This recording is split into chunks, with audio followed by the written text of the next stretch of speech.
Hey guys, what's happening? This is Forgo Nation, and today we're going to talk about Viper. First of all, guys, freaking loving how she looks. She looks freaking beautiful. Man, oh man. You know, green used to be my favorite color when I was a kid. Man, look at this tattoo. Look at that tattoo, man.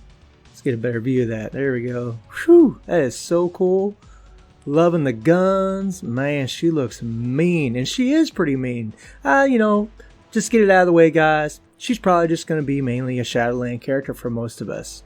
We just have so many characters that are so freaking strong, can hit that 99 cap or, close to it, that, when we get characters like this who are strong, they're just not as strong. But to be fair to Viper, guys, she is a tier 2 that's completely free to play. And the build that I have is actually pretty weak. She's built pretty weak, guys, and still... you can do pretty well with her, and you guys will see that. She has 14,000 physical attack, which is pretty low, but typical for a speed type. She has 126 attack speed, 28 crit rate, 170 critical damage, and max ignore defense. She also has max skill cooldown. Attack speed isn't too bad. The crit rate definitely could be higher, and the critical damage definitely could use that extra 30% critical damage. Take a look at her gears. All of her gears are 20. She's still level 60, and she has no Urus. You guys know how I like to do it. Now let's take a look at her tier 2 passive. She gets a guaranteed critical rate by 25%, which is awesome. Going to give you extra chances to do critical hits, which means you're going to be dealing more damage. You also have guaranteed dodge rate as well. That's freaking awesome, guys. Really helps her survivability. And this girl's got quite a bit of survivability actually in her kit. Her 1 skill, her 2 skill, her 3 skill gives her an illusion. But gives her this 35% all attack buff and this crit rate buff by 25%. It says for 1 second, but this actually refreshes for the entire duration of this skill. So it actually lasts for about 4 seconds, and you get a 4-second immunity to all damage. Really sweet. And we'll talk a little bit more about that 3rd skill. The 4th skill gives you a 30% increase to poison damage that lasts for 10 seconds and a 3-second paralysis that applies to World Boss. Freaking amazing skill, guys. And then the 5th skill gives her a poison resistance down that stacks up to 50% and applies to World Boss, which is great. You don't have to worry about her whenever she does her poison resistance down. You don't have to worry about countering the all defense down. So they're completely separate, which is awesome. They pretty much stack on top of each other. And then she has a 3-second invincibility, which is actually going to give her super armor as well for that 3 seconds. So she's got 3 seconds of invincibility, 4 seconds of immunity, and she has iframes. We'll get into that though. And then her passive gives her a 90% chance to become immune to poison damage, immune to poison effect. The girl doesn't take damage in toxic meteorite poisons, guys. It's freaking awesome. That's one of the things that really murders you, especially in higher levels, and she doesn't take damage from it. It's freaking sweet. Plus she has this increased poison damage by 40%. Now this isn't really relevant, but it is nice to have a leadership that buffs herself and can buff a character like Shadow Shell, even the original Green Goblin. So I mean, it's pretty cool, but it's kind of a niche thing right now, but hopefully in the future we'll get more poison damage characters. Let's preview her skills. So something that's pretty cool, guys, in the rotation what I like to do is I hit the 3 to get that all attack buff. As soon as the Hydra shows up, the Hydra buff, then I hit the 5. And I put the damage proc on the 5. You'll get that poison resistance down. It's going to last for 6 seconds. And you'll get all that residual poison on the ground. And man, when you bring in the all defense down while that's going on, whoo, the damage is insane. Even if you hit it on the 4, it's pretty insane.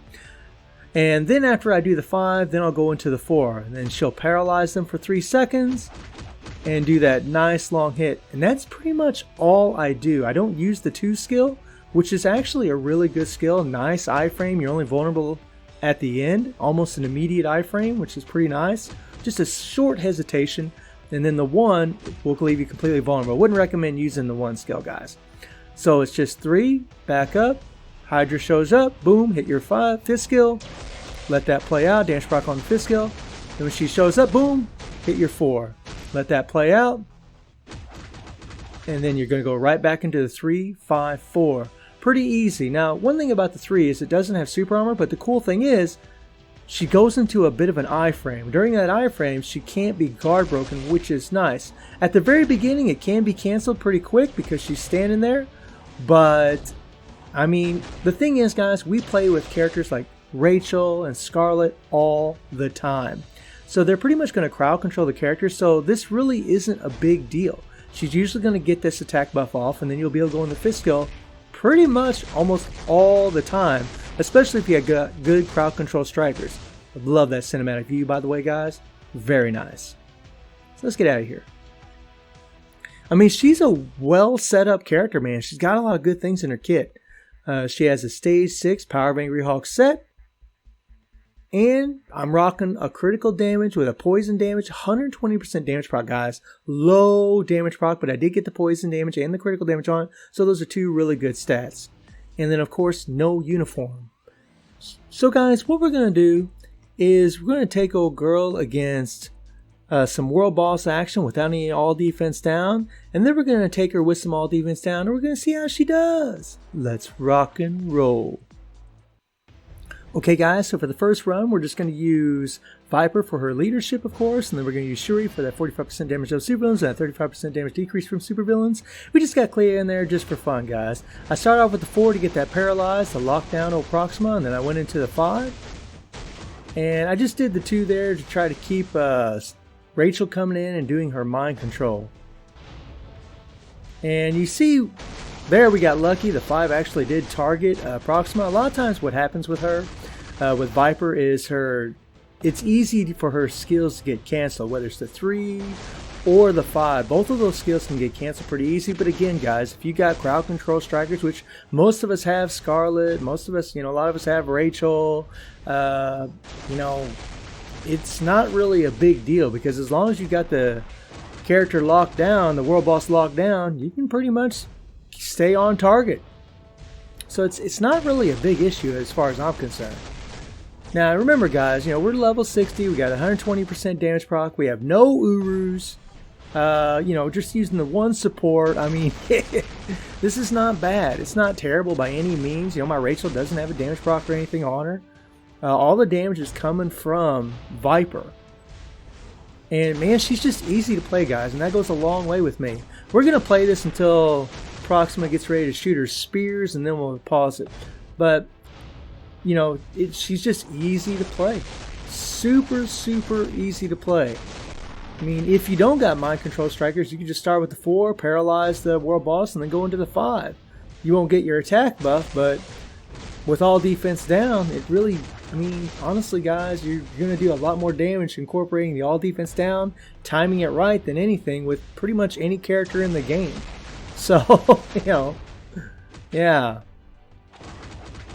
But I like her, man. I'm freaking enjoying her. But this is taking her a bit of time. But, considering the build and the fact that we're only using 1 support, there, by the way, our 5th just got canceled.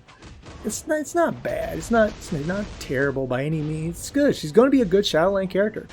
She's going to be a good Shadowland character. That's what she's going to be, guys. I don't know if she's going to be, an ABX meta. I have no idea. But, it's, I don't know. I don't know. It's hard to say. But here we go. She should be going to next phase. Okay, so we're going to go ahead and pause it. And you guys can see that, we got 2 minutes and 34 seconds. So this was actually a little bit too difficult for her. If I'd have had another support, though, she would have easily done stage 45 with an extra 45% damage of supervillain support. So let's run into the run where she has all defense down. Okay, guys, so this is going to be a stage 60. We're still going to use the same team, but we did throw in Crossbones because I need to get his potential raised up. But still just Shuri and Viper. We're using, of course, Sue Storm, Scarlet, Weapon Hex, Thanos, and Silver Surfer. And anytime you have a character that doesn't have any all defense down, you could always run with Scarlet, Sue, and Weapon Hex, and the damage is just massive, guys. And look at that damage, guys. Look at that damage. And all you gotta do is hit your co-op. With these strikers, hit your co-op, hit your 3, let that Hydra show up, insignia show up, and then go into your 5. And a lot of times, that all defense down will come right where you need it. I mean, if you were playing with a CTP of Judgment, couldn't remember the name there for a second, CTP of Judgment or CTP of Rage, what you would be doing is you'd wait for Weapon Hex to come in and do her all defense down. Once you see that countdown, in the top right hand corner of that icon, once you see it start counting down, get on 2 seconds, you would hit that 5th skill. Or the 4th skill, either way. And you'll do massive damage. But when you're playing with a damage proc, you want to keep the damage proc on the 5th skill or even the 4th skill for some really good damage. And you can see even with Scarlet, Proxima's getting away from us a little bit, little heifer. There we go, there we go. Now we got her. But, and you know, we're not bringing any heals in here, guys, because we don't need it. Look at that damage. We don't need any heals. The toxic meteorites are not doing any damage to us. And that's really the big thing that you got to worry about, especially when you crowd control the world boss pretty much the entire time. Is just the toxic meteorite, the poison on the ground. We don't even have to worry about with her, which is freaking awesome.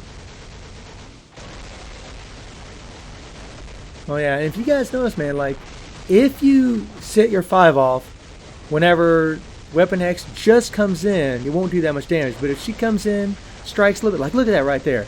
If she strikes for a little bit, good second or so, and then you do your 5th skill, oh my god, or your 4, oh my god, the damage is great. Honestly, guys, at level 70, I had to switch there. At level 70, fully built up, uru'd up. I mean, she might do stage 70, guys. She might do stage 70. 65 for sure. We just lost Shuri. But that's not bad. That's not bad. For a free-to-play character, that's not bad. I mean, she's fun. She's beautiful. She's easy to play, which is the big thing for me. She has great survivability. I'm really loving old Viper. Really loving her, you know. Hopefully one day that she'll get a... I mean, I don't like saying this, guys, you know, because we always want characters to be good in the beginning, and I do think she's good. But again, I just think she's mainly going to be a Shadowline character for most players. But one day maybe she'll get a uniform and really just go over, because I would love to see Viper just be like top tier, guys. I would love it. I mean, the way she plays is just spectacular. Look at that damage, guys. Like I said, man, if you time that all defense down right, especially with that 5th skill with the poison resistance down, on top of getting the all defense down, they're all stacking on top of each other, plus with your damage proc on the 5th skill, oh my god, it's massive. It's massive. I'm really enjoying old Viper. I like her. I think she's cool. And I like not having to worry about that freaking poison. That is pretty dang sweet. I'm definitely going to be queuing up some more action with this girl. Seriously thinking about just taking her to level 70 because I'm really loving her, man. I think she's really cool. Look at that. Look at that. Look at that. Yeah. Like I said, guys, when you time the all defense down, if you're using these strikers, just hit your co-op, hit your 3, let the Hydra insignia show up, and then hit your 5th skill. And yeah, you'll see that quite a bit, all that damage getting poured on. Okay, here we go. It's always nice when Proxima jumps towards you when you're doing your 5th skill. That way it doesn't get canceled. Come on, girl. I mean, I love the way she's slashing that whip around. It's freaking awesome. Get him, girl. Get him. Get him. She's almost got this nipped in the butt, guys. Almost got it. Come on, girl. Alright, 46 seconds to spare, guys, with 1 support. Not too shabby. Not too shabby at all. So let's see if old Crossbone gets his potential raised. Yeah! So he's ready to go. Did I get anything good? Man, you know, decent stuff. Looks like Viper's got a ways to go, though. Bummer. So guys, let me know what you think about Viper. I really think she's a really great character and definitely worth building. And I hope you enjoyed the video. Thank you for watching. You all take care and have a good one.